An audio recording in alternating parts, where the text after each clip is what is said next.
गरमागरम पुरणपोळी आणि थंडगार आमरस। नमस्कार, साधना झोमस रेसिपीज मराठीमध्ये तुमचे अगदी मनपूर्वक स्वागत आहे। ह्या वर्षातील ह्या सीझन मधील पहिला आमरस मी आज बनवते। तर माझ्याकडे उपलब्ध आहे देवगड हापूस, तसेच बाजारामध्ये रत्नागिरी हापूस देखील मिळतो। तसेच केशर आंबा हाही चांगलाच आहे आणि जगप्रसिद्ध हा हापूस आंबा आहे आणि हापूस आंब्याचा आमरस अप्रतिम लागतो। चला तर मग सुरुवात करूया हापूस आंब्याचा आमरस बनवायला। तुमच्याकडे जे आंबे अवेलेबल असतील त्याचा तुम्ही रस बनवू शकता। आंबे स्वच्छ धुवून पुसून घेतलेले आहेत, त्याला चीक असतो, त्याला मस्त क्लीन करून घेतलेले आहे। आता आपल्याला कट करून घ्यायचंय।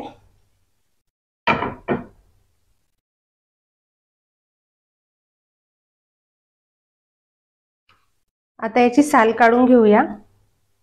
हवं तर तुम्ही पिलरच्या साहाय्याने देखील साल काढून घेऊ शकता।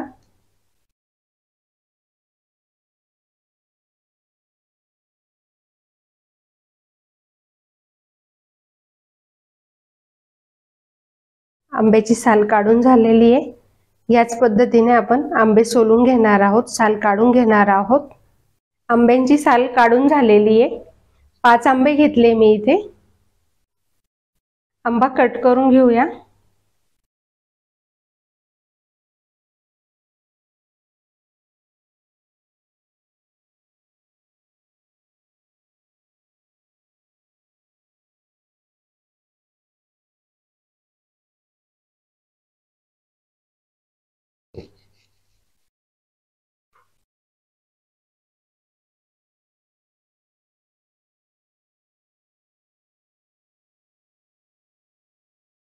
याच पद्धतीने आपण आंबा कट करून घेणार आहोत।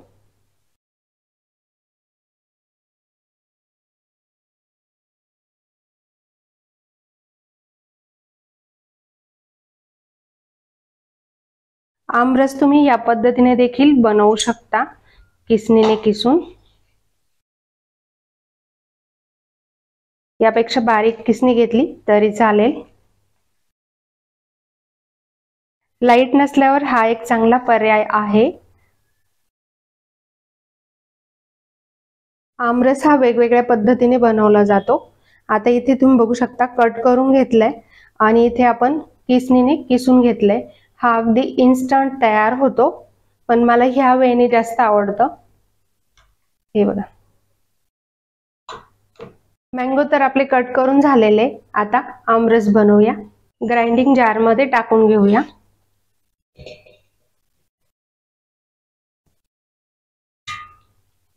हा आमरस देखील टाकून घेऊया।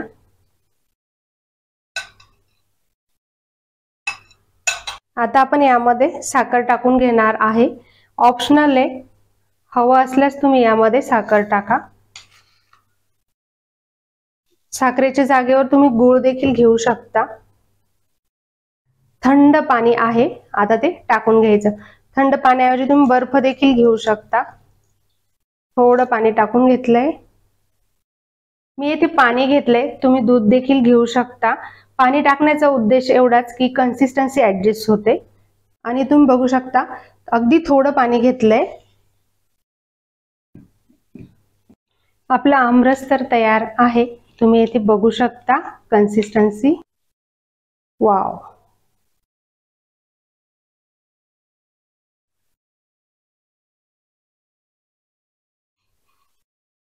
आमरस बाउल मध्ये सर्व करूया।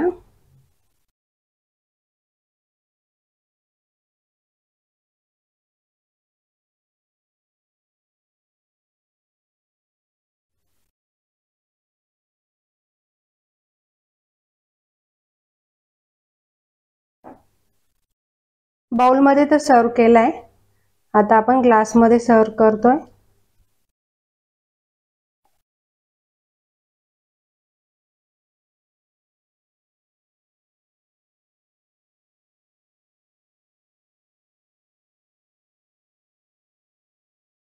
आमरसला छानसा क्रंच यावा यासाठी मँगोचे कट केलेले क्यूब आहेत, ते टाकून घेऊया। वाव,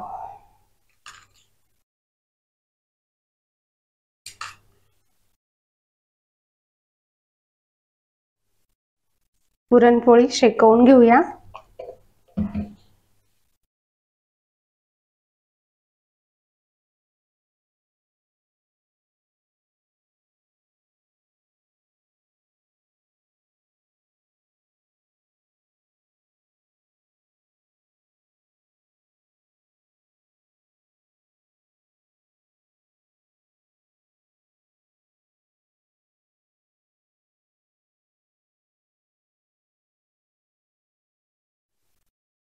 तर आपला गरमागरम खापराची पोळी किंवा मांडा भाजून झालाय, शेकवून झालाय. आपला आमरस तर तयार आहेच, सोबत खापराची पोळी म्हणजेच मांडा पण आहे. जर तुम्हाला माझी ही रेसिपी आवडली तर रेसिपीला नक्कीच लाईक करा. तसेच माझ्या चॅनलला अजून सबस्क्राईब केलं नसेल तर जरूर सबस्क्राईब करा. त्याने काय होईल, माझ्या नवीन येणाऱ्या रेसिपीची नोटिफिकेशन तुम्हाला ताबडतोब मिळेल व माझी एकही रेसिपी मिस होणार नाही. भेटूया पुढच्या रेसिपीसह. धन्यवाद.